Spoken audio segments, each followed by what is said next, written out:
Baftia City Expats Club is a non-profit social organisation and our speakers are volunteers. The club as such assumes no responsibility or liability for the professional reputation of or the quality of services provided by the speaker today.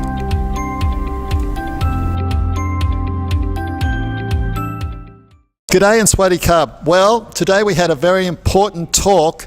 Kelvin Bamfield from Thai 888 Law, who gave such a great talk a few months ago about avoiding and overcoming will and probate problems in Thailand, blessed us with a very short, pithy and to-the-point talk on living wills and powers of attorney in Thailand.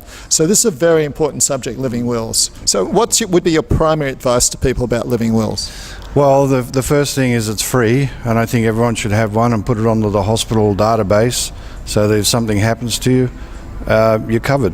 So this is one important thing to remember. Maybe it's different to Australia, but here you have to have it in the particular hospital.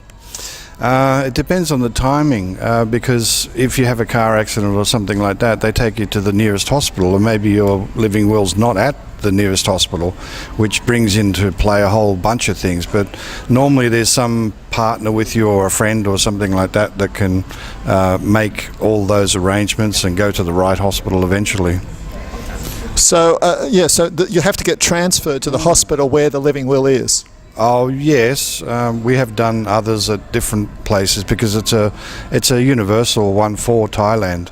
So you can be at other hospitals, but it's when the person who's in charge of that finds out, then they can go to the hospital. But the person who might be unconscious, who knows? I just had to, talking about unconscious, we had some unconscious talking in the background here that we have to sort of jump on top of, right? Yeah. So this is really important. So, and somebody has to know which hospital you've got the living will at. Yeah. So if you visit 3 or 4 different hospitals for special care, have a living will at each of those hospitals. And you've had to act for people that have had living wills, and because Thais don't necessarily like to switch off the machines. No, but that's when we did the talk, whether that was a religious thing or a Hippocratic oath thing from the doctors or the part of the statute from the Thai law. Also, they're earning money when you're not dead too. Oh, absolutely. But that's what they do. They swing into action. That's what they're trained to do in ICU or emergency. They are there to save lives. And then they find out there's a living will there, then the surrogate has to go to the hospital and make sure that those machines aren't in place, that there's just some painkillers and things like that. Yeah, so this is very important. And also, one of the very key points that came out of powers of attorney is that really often you want to limit them in time frame and what areas they have power of attorney over. I'd suggest that anyone that made a power of attorney, that you get it in Thai and English, have someone look at it, over it. If you're not absolutely sure, you can write on there that this is for only this purpose. Okay?